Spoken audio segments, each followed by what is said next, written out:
பிதா குமாரன் பரிசுத்தாவியின் நாமத்தினாலே தயவுசெய்து உட்காருங்கள். கிறிஸ்துவுக்குள் பிரியமானவர்களே, அனைத்தலை பரிசுத்த பவுலின் ஆலயத்தினுடைய 88வது ஆலய பிரதிஷ்டை பண்டிகையை ஆசரிக்கும்படியாக தேவாதி தேவன் இந்த ஆண்டிலும் நமக்கு கிருபைகளை செய்திருக்கிறார். இந்த ஆலயத்தின் மூலமாக நாம் பெற்ற நன்மைகள், ஆசீர்வாதங்கள் ஏராளம். இந்த ஆண்டிலும் கர்த்தர் மகத்துவமான காரியங்களை செய்வாராக. விசேஷமாக இந்த 88வது ஆலய பிரதிஷ்டை பண்டிகை ஆராதனை உங்கள் நடுவிலே கர்த்தருடைய வார்த்தையை பகிர்ந்து கொள்ளும்படியாக எனக்கு இப்படிப்பட்ட நல்ல ஒரு வாய்ப்பை கொடுத்த நம்முடைய சேகர தலைவர் அருள் திரு ஸ்டீபன் ஞானபாலர் ராபின்சன் ஐயா அவர்களுக்கு நான் இதயத்தின் ஆழத்திலிருந்து நன்றிகளை தெரிவித்துக் கொள்கிறேன். அதே போல் நம்முடைய சேகரத்துடைய மண்ணின் மைந்தராகிய அருள் திருமதி எலிசபெத் அம்மாவுக்கும் நான் கர்த்தரை நன்றி செலுத்துகிறேன். கர்த்ததாமே கடந்த 5 ஆண்டுகளாக நம்முடைய சேகரத்தை மிக சிறப்பான ஊழியத்தை செய்து நம்முடைய சேகரத்தை முன்னெடுத்து செல்கிற ஐயா அவர்களுக்காக நன்றி செலுத்துகிறேன். என்னோடு இறையியல் கல்லூரியிலே மூத்த சகோதராக அவர்கள் படித்தார்கள். தொடர்ந்து இந்த கல்விலை சேகரத்திலே இது ஒரு 3வது வாய்ப்பை எனக்கு தந்து இந்த ஆலய பிரதிஷ்டை பண்டிகையிலே கர்த்தருடைய வார்த்தையை பகிர்ந்து கொள்ளும்படியாக நல்லதொரு வாய்ப்பை கொடுத்துக்கிறார்கள். கர்த்தருக்காக நான் ஸ்தோத்திரம் செலுத்துகிறேன். இதனாலே நாம் சிந்திக்கும்படியாக ஏசாயா 56ஆம் அதிகாரம் அதனுடைய 7வது வசனத்தை நாம் மையமாக வைத்து கர்த்தருடைய வார்த்தையை சிந்திக்க இருக்கிறோம். எல்லாரும் திருமறையை திருப்பி வைத்துக் கொள்வோம். ஏசாயா 56ஆம் அதிகாரம் 7ஆம் வசனத்தை எல்லாரும் சேர்ந்து படிக்கலாமா? எடுத்தீங்களா? வாசிக்கலாம். நான் என் பரிசுத்த பர்வதத்துக்கு கொண்டு வந்து என் ஜெப வீட்டிலே அவர்களை மகிழ பண்ணுவேன். அவருடைய சர்வாங்க தகனங்களும் அவருடைய பலிகளும் என் பலிபீடத்தின் மேல் அங்கீகரிக்கப்பட்டிருக்கும். என்னுடைய வீடு சகல ஜனங்களுக்கும் ஜெப வீடு எனப்படும். இந்த வசனத்துடைய கடைசி பகுதி சொல்லுகிறது, என்னுடைய வீடு சகல ஜனங்களுக்கும் ஜெப வீடு எனப்படும். இந்த பரிசுத்த பவுலின் ஆலயத்தை ஆண்டவர் நமக்கு ஜெப வீடாக தந்திருக்கிறார். இந்த ஜெப வீடு நம்மை மகிழ பண்ணுகிற ஸ்தலமாக ஆண்டவர் நமக்கு தந்திருக்கிறார். நம்முடைய முன்னோர்களுக்கு ஆண்டவர் இந்த பரிசுத்த ஸ்தலத்தை தந்து நாம் தலைமுறையாக ஆண்டவரை விசுவாசித்து அவரை தொழுது கொள்ளும்படியாக ஆண்டவர் தந்திருக்கிறார். இந்த ஆலயத்தில் நீங்கள் ஏறெடுத்த ஜெபங்களுக்கு ஆண்டவர் கொடுத்த ஆசீர்வாதங்கள் ஏராளம். இன்னைக்கு நேரத்துக்கு தகுந்தார் போல் கர்த்தருடைய ஆலயத்திலே ஜெபித்து ஆசீர்வாதம் பெற்ற தேவனுடைய மனிதர்களை நான் உங்கள் முன்பாக பகிர்ந்து கொள்ள விரும்புகிறேன். எப்படி ஆண்டவர் இந்த ஜெப வீட்டிலே தம்முடைய பிள்ளைகளுடைய ஜெபங்களை ஆண்டவர் கண்ணோக்கி அவர்களை ஆசீர்வதிக்கிறார் என்பதை நேரத்திற்கேற்றார் போல நாம் சிந்திக்கலாம். முதலாவதாக நம்ம எல்லாருக்கும் பரிச்சயமான ஒரு கர்த்தருடைய பாத்திரம் அன்னாள். அவள் ஆலயத்திலே ஏறெடுத்த விண்ணப்பத்தை 1 சாமுவேலின் புஸ்தகம் 1ஆம் அதிகாரம் அவருடைய 10-11 வசனங்களிலே நாம் பார்க்கிறோம். ஒருவர் எடுத்து வாசிக்கலாம். 1 சாமுவேல் 1ஆம் அதிகாரம் அவருடைய 10-11 வசனங்களை வாசியுங்கள். மனங்கசந்து மிகவும் அழுது கர்த்தரை நோக்கி விண்ணப்பம் பண்ணி, சேனைகளின் கர்த்தாவே தேவரீர் உம்முடைய அடியாளின் சிறுமையை கண்ணோக்கி பாரும். அருமையான கர்த்தருடைய பிள்ளைகளே, அன்னாள் ஆண்டுடைய ஆலயத்திலே ஜெபிக்கிறார். எதற்காக ஜெபிக்கிறாள்? இந்த வசனம் தெளிவாய் சொல்லுகிறது, உம்முடைய அடியாளின் சிறுமையை கண்ணோக்கி பார்த்து மிகவும் மனங்கசந்து இந்த ஜெபத்தை ஆண்டுடைய சமூகத்தில் ஏறெடுக்கிறார். பண்டிகை காலம், எல்லாரும் பிரதிஷ்டை பண்டிகைக்காக பல்வேறு இடத்திலிருந்து தேவனுடைய ஆசரிப்பு கூடாரத்துக்கு கடந்து வருகிறார்கள். பண்டிகை காலம்னாலே நமக்கு மிகவும் ஒரு மகிழ்ச்சியான தருணம். ஆனால் இந்த பாத்திரம் அன்னாள் வேதம் சொல்லுகிறது, அவள் மனங்கசந்து மிகவும் அழுது சேனைகளின் கர்த்தாவே உமது அடியாளின் சிறுமையை கண்ணோக்கி பாரும் என்று சொல்லி ஜெபிக்கிறார். அது என்ன சிறுமை, அவருடைய வாழ்க்கையில் எப்படிப்பட்ட காரியங்கள் கடந்து வந்தது என்று சொன்னால், இதே அதிகாரம் 6ஆம் வசனத்தில் சொல்லப்படுகிறது, ஏன் அழுகிறாய், ஏன் சஞ்சலப்படுகிறாய், ஏன் சாப்பிடாதிருக்கிறாய். பாருங்க, அன்னாளுடைய கஷ்டத்தை ஆவியானவர் எவ்வளவு தெளிவாக விளக்கமாக எழுதிக்காக பாருங்க. 3 வார்த்தைகள் குறிப்பிடப்பட்டிருக்கிறது. ஏன் அழுகிறாய், ஏன் சஞ்சலப்படுகிறாய், ஏன் சாப்பிடாதிருக்காய். பாருங்க, மனசுல நிம்மதி இல்லைன்னா, வாழ விருப்பம் இல்லைன்னா இந்த 3 காரியம் நடக்கும். அப்போ அவருடைய வாழ்க்கையில சிறுமைக்கான காரணம் என்ன? நல்ல அன்பான கணவரை ஆண்டவர் கொடுத்தார். அவருடைய குடும்பம் தலைமுறையெல்லாம் நல்ல பெயர் பெற்ற குடும்பம். ஆனால் அந்த அவ்வளவு நல்ல அருமையான குடும்பத்தில் அவளுக்கு பிள்ளை பாக்கியம் இல்லாது இருந்தது. அவள் மலடியாய் காணப்பட்டது நிமித்தமாக அவருடைய வாழ்க்கை கசப்பாய் காணப்பட்டதை நாம் பார்க்கிறோம். அவ்வளோ யோசித்து பாருங்க, குழந்தை இல்லைன்னா அது எவ்வளவு அவமானமான காரியம். உலகத்தில் 1000 சந்தோஷம் இருந்தாலும் பிள்ளை இல்லைன்னா மிகவும் கடினமான காரியம். அப்போ அவருடைய வாழ்க்கையில் சிறுமைக்கான காரணம் என்ன? எல்லாரையும் போல எனக்கு ஒரு குழந்தை இல்லையே, கர்த்தர் என்னுடைய சந்ததியை நினைக்கவில்லை என்று சொல்லி அவள் ஆலயத்திலே மிகவும் மனங்கசந்து அழுது ஜெபம் பண்ணுகிறார். அருமையான கர்த்தருடைய பிள்ளைகளே, கர்த்தர் இந்த ஆலயத்தை நமக்காக ஜெப வீடாய் தந்திருக்கிறார். இந்த ஜெப வீட்டிலே நம்முடைய அழுகையை, நம்முடைய சஞ்சலத்தை, நாம் சாப்பிட முடியாதிருக்கிற சூழ்நிலையை, இப்படிப்பட்ட சுருமைக்குள்ளாய் காணப்படுகிற வேளையிலே கர்த்தர் அன்னாளுக்கு ஜெபித்து ஆசீர்வாதத்தை கொடுத்தது போல நமக்கும் ஜெபித்து ஆசீர்வாதம் கொடுக்க விரும்புகிறார். பாருங்க, அவள் அந்த பண்டிகையிலிருந்து கடந்து செல்லும் பொழுது ஆண்டவர் சொல்லுகிற வார்த்தை ஏலியின் மூலமாக, நீ சமாதானத்தோட போ, உன் விண்ணப்பத்தை கர்த்தர் கேட்டருளி உன் வாழ்க்கையிலே ஒரு அற்புதத்தை ஆண்டவர் செய்வார். அருமையான கர்த்தருடைய பிள்ளைகளே, இந்த பரிசுத்த பவுலின் ஆலய பிரதிஷ்டை பண்டிகைகளையும் உங்களுக்கு சொல்லுகிற ஒரு ஆசீர்வாதமான வார்த்தை என்ன? இதுவரைக்கும் உங்கள் வாழ்க்கையில் அனுபவித்திராத சமாதானத்தை இந்த பண்டிகை ஆராதனை பற்றி கொள்ள முடியும்.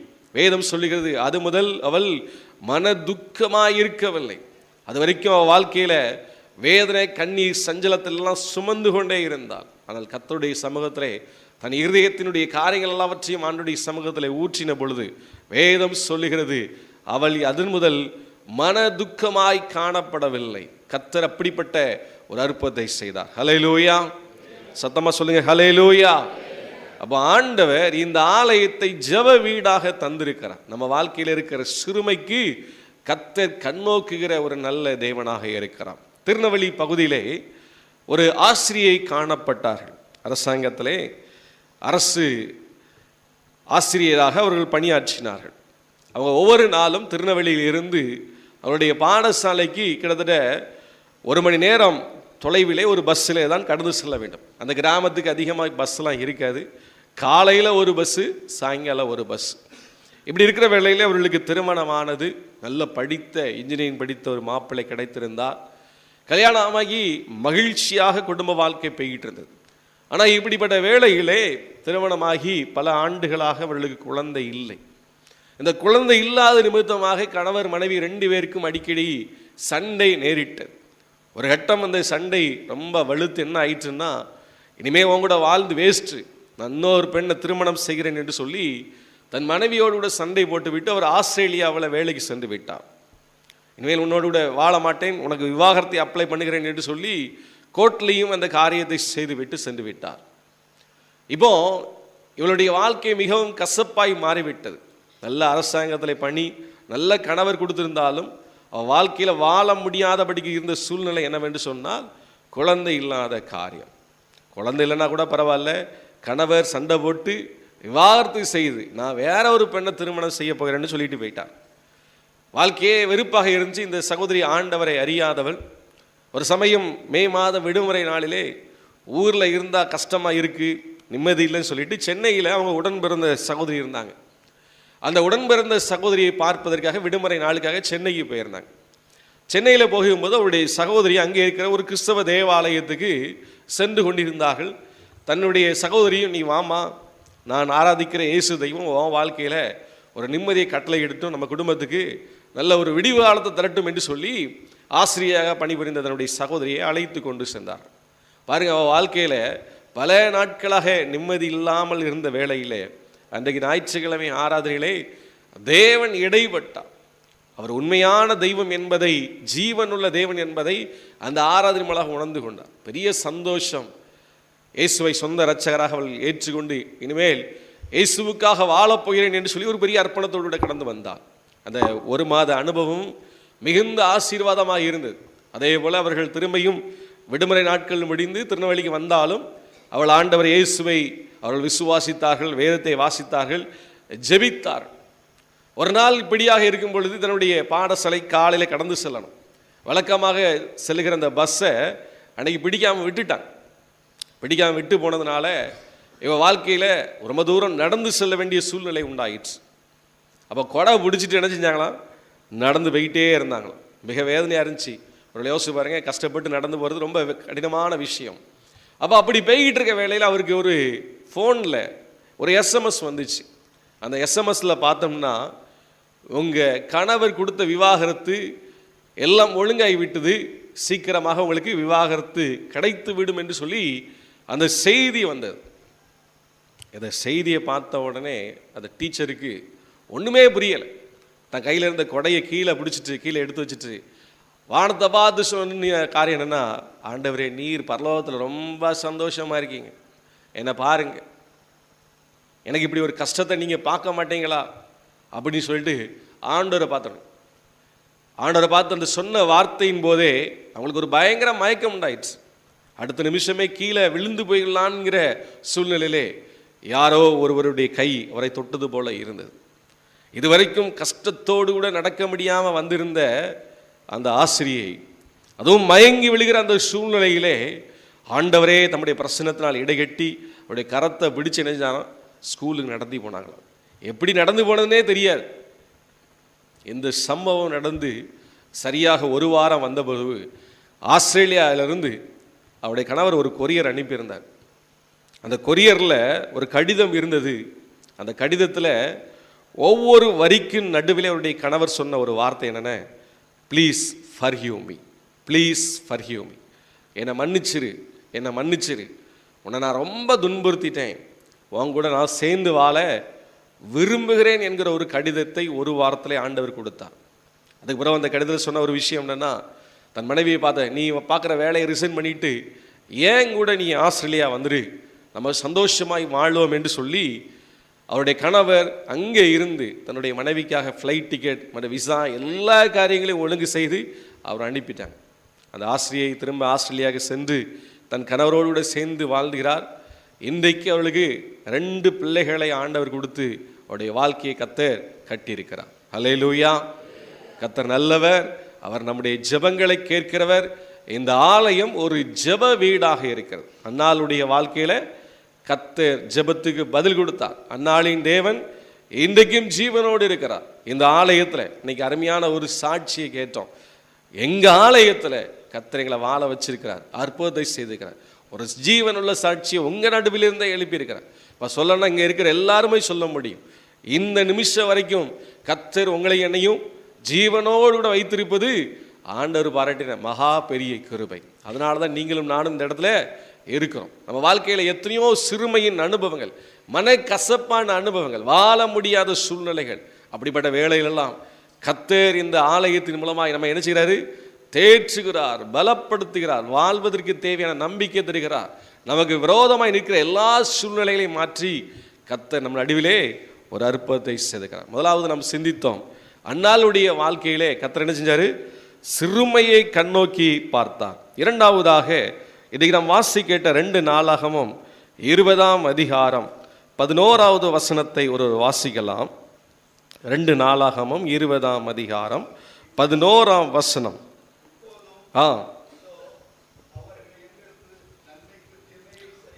அவர்கள் எங்களுக்கு நன்மைக்கு தீமையை சரிகட்டி தேவரீர் எங்களை சுதந்தரிக்க பண்ணின உம்முடைய சுதந்திரத்திலிருந்து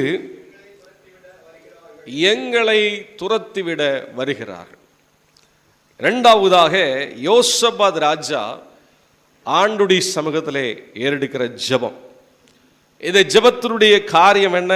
9ஆம் வசனத்தில் அவர் ஆண்டவரை பார்த்து சொல்லுகிறார், எங்கள் இடுக்கண்ணில் உம்மை நோக்கி கூப்பிடுகையில் தேவரே கேட்டு ரட்சிப்பீர். அப்போ ஒரு இடுக்கமான சூழ்நிலை யோசபாத் ராஜாவுக்கு உண்டாகிறது. யார் மூலமாக?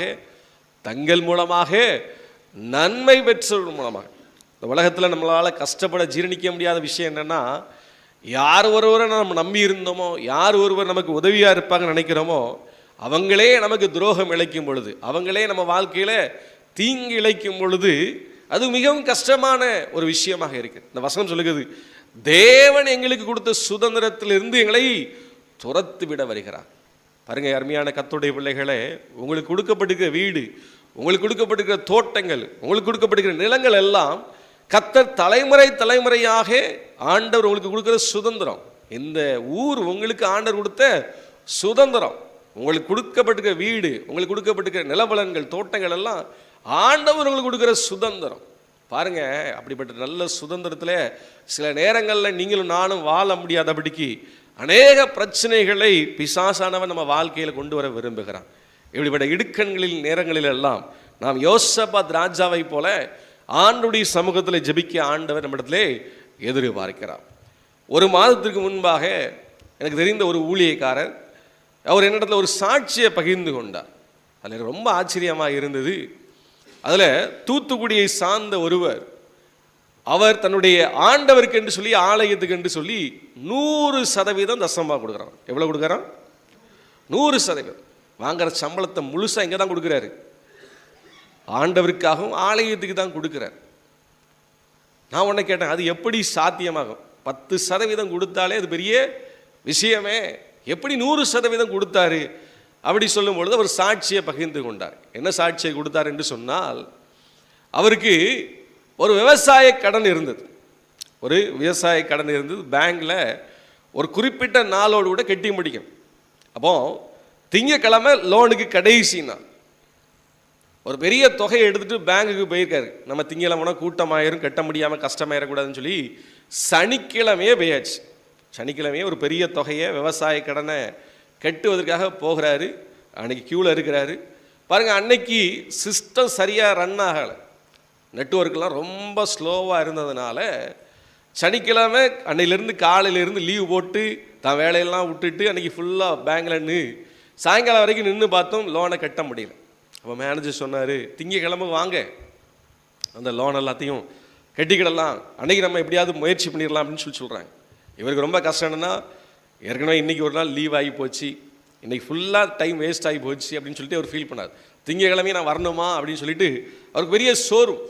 ஆனால் ஆச்சரியம் என்னென்னா, அன்னைக்கு ராத்திரி ஒரு கவர்மெண்ட் ஆர்டர் ஜிஓ வெளிப்படுறாங்க. யாரெல்லாம் விவசாய கடன் வாங்கியிருக்கிறாங்களோ அவங்களுக்கெல்லாம் என்ன செய்யப்படுகிறது? தள்ளுபடி செய்யப்படுகிறது. தள்ளுபடி செய்யப்படுகிறது.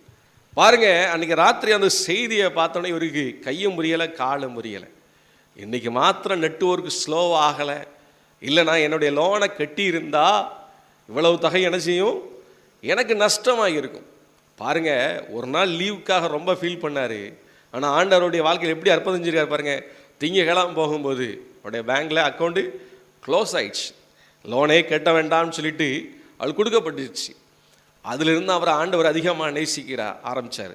ஆண்டவர் என் வாழ்க்கையில் இப்படி நன்மை செய்கிறார். அதே போல் தூத்துக்குடியில் அவங்களுக்கு கொஞ்சம் அவுட்டரில் ஒரு 5 சென்ட் இடம் கடந்திருக்கு. அது ஊருக்கு வெளியே தானே இருக்குன்னு சொல்லிட்டு அவர் என்ன செய்வார், நேரம் இருக்கும்போது மாத்திரம்தான் அந்த இடத்துக்கு போய் பார்ப்பது உண்டு. திடீர்னு சொல்லி கிட்டத்தட்ட ஒரு வருஷம் தாண்டி போய் பார்க்கும்போது அவருடைய இடத்துல 35 லட்சம் ரூபாய்க்கு ஒரு வீடு கட்டப்பட்டிருக்கு. பாருங்க, அவருடைய சொந்த இடம்.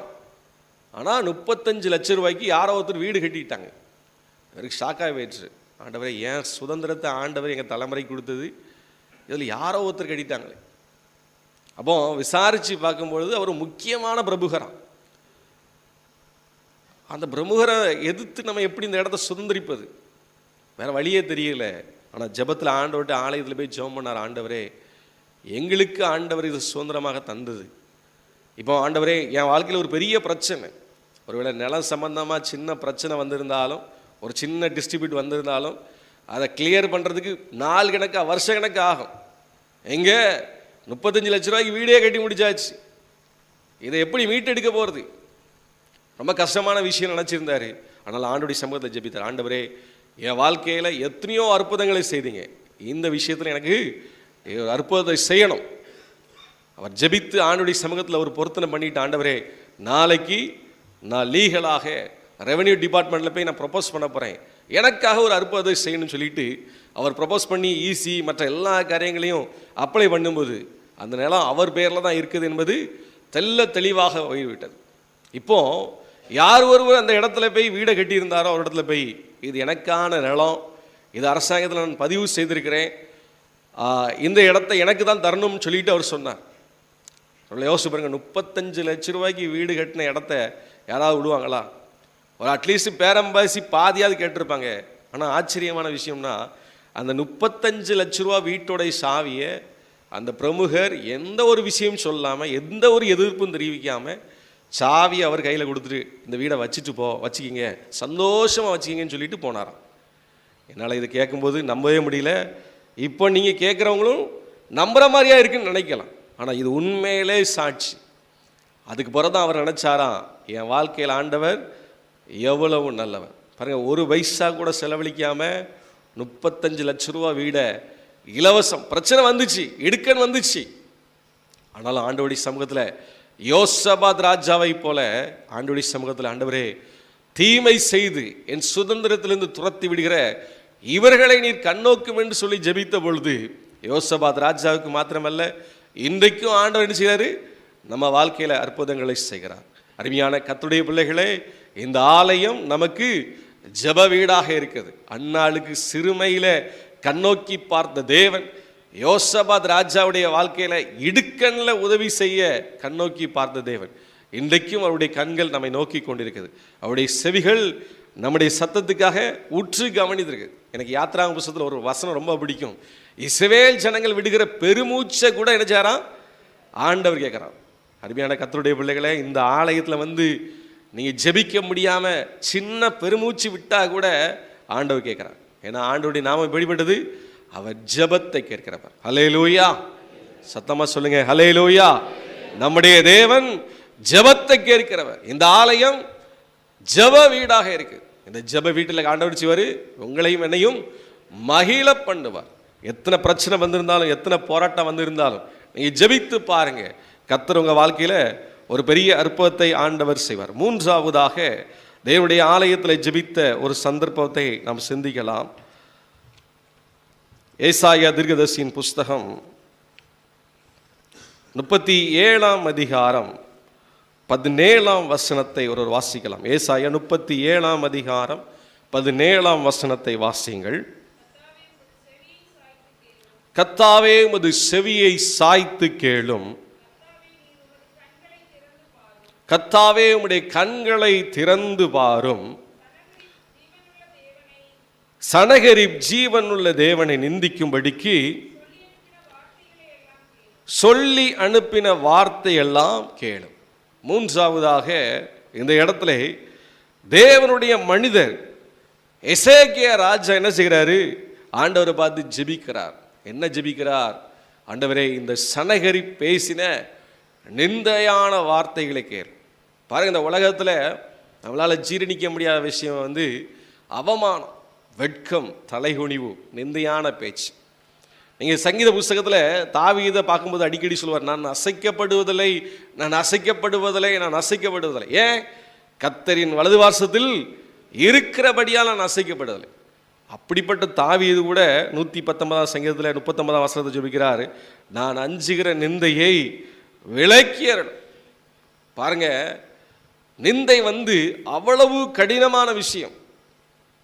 அது யாருடைய வாழ்க்கையிலும் தலைவலி உண்டு பொழுது அது ஜீரணிக்கவே முடியாது. 3ஆம் சங்கீதத்தில் தாவீது தன்னுடைய சொந்த மகனான அப்சலோமால் அவமானப்படுத்தப்பட்டு அனுப்பப்படுகிறார்.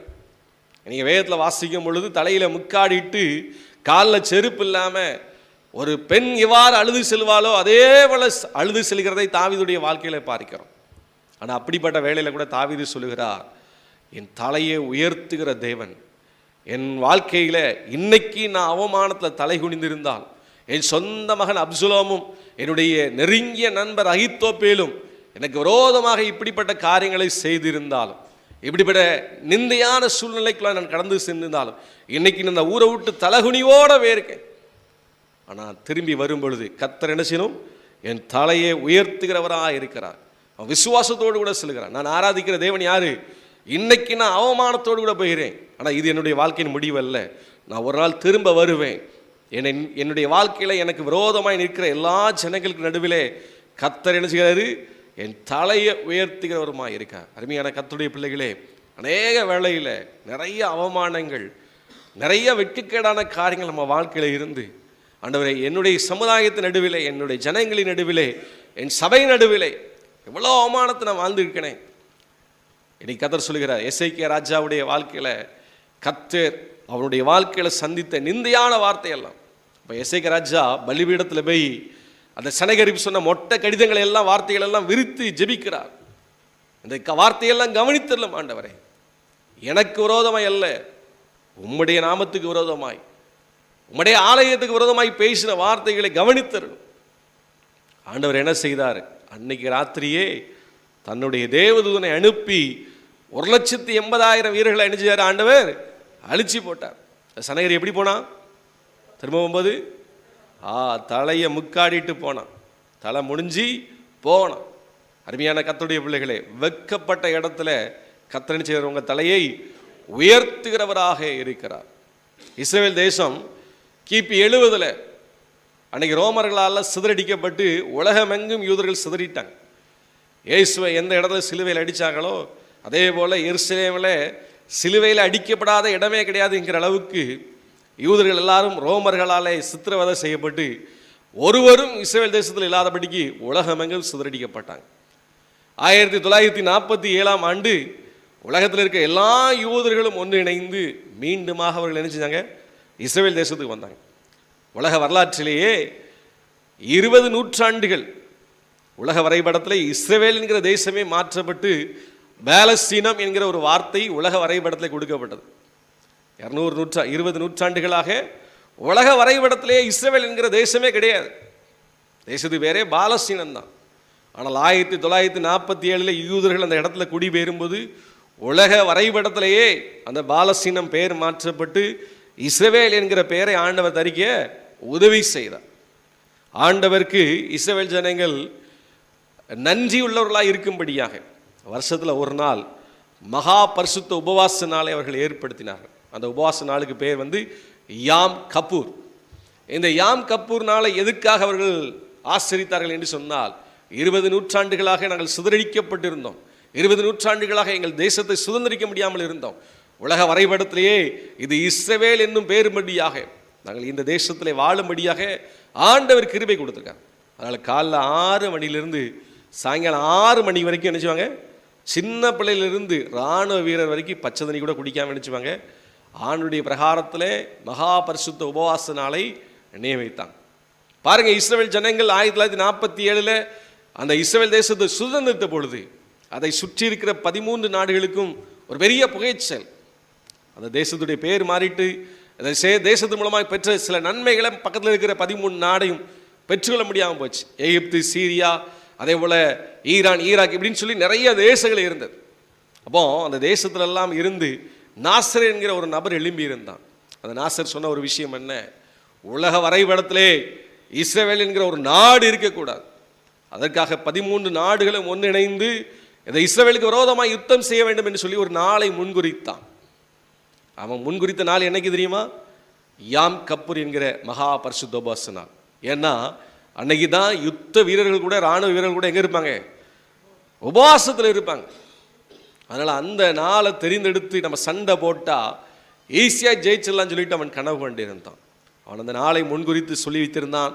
அப்பொழுது அமெரிக்க தேசத்தில் உலக பிரசித்தி பெற்ற ஒரு ஊழியக்காரர் சொன்ன ஒரு விஷயம், நீ தேவனுடைய தேசத்தின் மீது கை வைக்காதே.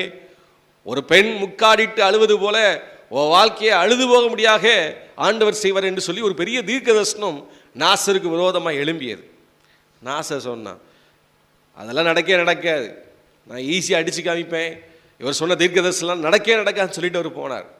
அதே போல யாம் கப்பூர் என்கிற அந்த மகா பரிசுத்த உபவாச நாள் இருந்தது. 6 மணிக்கு சமஸ்த இஸ்ரவேலில் இருந்த சின்ன பிள்ளைகள் இருந்து இராணுவ வீரர் வரைக்கும் எல்லாரும் ஆண்டுடைய ஆலயத்தில் விழுந்து, ஆண்டவரே நாங்கள் தலைமுறை தலைமுறையாக பாவம் செஞ்சோம், 20 நூற்றாண்டுகளாக உங்கள் அன்புக்கு பாத்திரம் இல்லாமல் இருந்தோம், எங்களை பரிசுத்தப்படுத்தும், எங்களை தகுதிப்படுத்தும் என்று சொல்லி எல்லாரும் ஜெபிக்க ஆரம்பித்தாங்க. அப்போ இதே நாசர் 13 நாடுகளுடைய எல்லா போர் வீரர்களையும் அணிவகுத்து பீரங்கி டாங்கிகள் எல்லாவற்றையும் ஆயத்தப்படுத்தி அவன் ஒழுங்காக வைத்திருந்தான். குறிப்பிட்ட நேரத்தில் அடித்து தூக்கணும்னு நினச்சி அவன் இருந்தான். பாருங்க, சண்டைக்காக எல்லா வீரர்களையும் அணிவகுத்து நின்ற பொழுது தெய்வ ஜனங்கள் ஆண்டவர் நோக்கி ஜெபிக்க ஆரம்பித்தார்கள். சேனைகளின் கர்த்தரே, எங்கள் மேலே தயவாயிரும், எங்கள் இஸ்ரவேல் தேசத்தை ஆசீர்வதியும் என்று சொல்லி ஜெபித்த பொழுது ஆண்டோடைய சமூகத்திலிருந்து ஒரு தென்றல் காற்று புறப்பட்டுச்சான். இது உண்மையிலே சரித்திரபூர்வமான நிகழ்வு.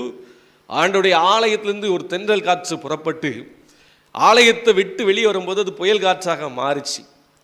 அது எங்கே நோக்கி பிரயாணம் போட்டுச்சுன்னா, எந்த இடத்துல நாசருடைய படைகள் அணிவகுத்து நின்றுச்சோ அந்த இடத்துல அது புயல் சூறாவளியாக மாற ஆரம்பித்து, இந்த காற்று அந்த டேங்குகள் அந்த பீரங்கி எல்லாம் அணிவகுத்துக்கு இடத்துக்கு நேராக கண்டது சென்றது.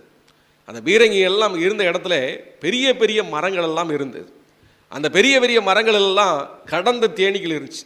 ஒரு தேனீ கொட்டுச்சுன்னா ஆளே அவுட் ஆகிடுவாங்க. அவ்வளோ பெரிய கடந்த தேனீக்கள் அந்த மரத்து மேலே இருந்துச்சு. இந்த காற்று வேகமாக அந்த பீரங்கி டேங்கு வண்டிகளெல்லாம் சுற்றி அப்படியே மேலே போய் என்ன செஞ்சுதான், அந்த கடந்த தேனி கூட்டில் போய் ஓங்கி அடிச்சு. இந்த கடந்த தேனீக்கள்லாம் எங்கே இருந்து வந்ததுன்னு பார்த்தா கீழே பீரங்கி டேங்குகள் இருந்துச்சு. அதுக்கு பயங்கர கோவம் உண்டாயிடுச்சு. இங்கே இருந்தால் காற்று வருது அப்படின்னு சொல்லிட்டு அந்த கடந்த தேனீக்கள் எல்லாமே நினச்சி பீரங்கி டேங்கு மேலே வேக வேகமாக மோதி ஆரம்பிச்சது. அங்கே இந்த இராணுவ வீரருடைய ஹெல்மெட்டெல்லாம் பட ஆரம்பிச்சது. இவங்க ஒரு புல்லட்டு கூட செலவழிக்கல. ஒரு குண்டு போடுறதுக்கு முன்பாகவே அந்த கடந்த தேனீக்களே அவர்களை என்ன செய்யதான் அந்த இடத்துல நிற்க விடாதபடிக்கு துரத்தி போட்டுச்சான். அடுத்த நாள் உலகம் முழுவதும் உள்ள செய்தித்தாளில் வந்த முதல் படம் என்னன்னா, முதல் பக்கத்தில் விஷயம் என்னன்னா, இந்த நாச தலையில் முக்காடிட்டு அழுதுட்டு போகிற அந்த செய்தியை உலகம் முழுவதும் விளம்பரம் பிரசித்தப்படுத்துச்சு. எந்த நாசர் சொன்னால் இதெல்லாம் நடக்காது, நான் வெற்றி பெறுவேன் என்று சொன்னான். ஆனால் தேவனுடைய வார்த்தையின்படியாகவே நிகழ்ந்தது. ஏனென்று சொன்னால், நீங்களும் நானும் ஆராதிக்கிற தேவன் ஜெபத்தை கேட்கிறவர். அவர் உங்களுக்காக யுத்தம் செய்கிறவராக இருக்கிறார். அருமையான கர்த்தருடைய பிள்ளைகளை, உங்களுக்கு விரோதமாய் நிந்தையான சூழ்நிலைகள், அவமானமான காரியங்கள் ஏற்படும் பொழுது கர்த்தர் உங்களை வெட்கத்துக்கு விடாதபடிக்கு தலை நிமிர்ந்திருக்கும்படியாக உங்கள் வாழ்க்கையில் கர்த்தர் என்ன செய்கிறாரு? கிரியை செய்கிறவராக இருக்கிறார். இன்னைக்கு அன்னாளினுடைய தேவன் சிறுமையை கண்ணோக்கி பார்க்கிறவராக நம்முடைய நடுவில் இருக்கிறார். யோசபாத் ராஜாவுடைய வாழ்க்கையில், இடுக்கணிலே காணப்படுதனுடைய வாழ்க்கையில் சுதந்திரத்தை மீட்டெடுக்கும்படியாக ஆண்டவர் உதவி செய்தார். எசேக்கியா ராஜாவுடைய வாழ்க்கையில் அவமானத்தின் சூழ்நிலையிலே தனக்கு விரோதமாய் இருந்த சத்துருக்களை துரத்தி விட்டது போல நம்முடைய வாழ்க்கையிலும் கதறி செய்யாது செயல்பட உண்மை உள்ள தேவனாக இருக்கார். இன்றைக்கு பண்டிகை ஆராதனையிலே நீங்கள் பொருத்தனை செய்யுங்கள், ஜெபியுங்கள். கர்த்தர் உங்கள் ஜெபத்துக்கு நினைச்சுவார், நிச்சயமாய் பதில் தருவார். 89வது ஆலய பரிசுக்கு வரும்போது நினைச்சணும், என்னை கேட்ட சாட்சியை போல அநேக சாட்சிகளை எழும்ப ஆண்டவர் உதவி செய்வாராக. அல்லேலூயா. கர்த்தர் உங்களை ஆசீர்வதிப்பாராக. ஆமென்.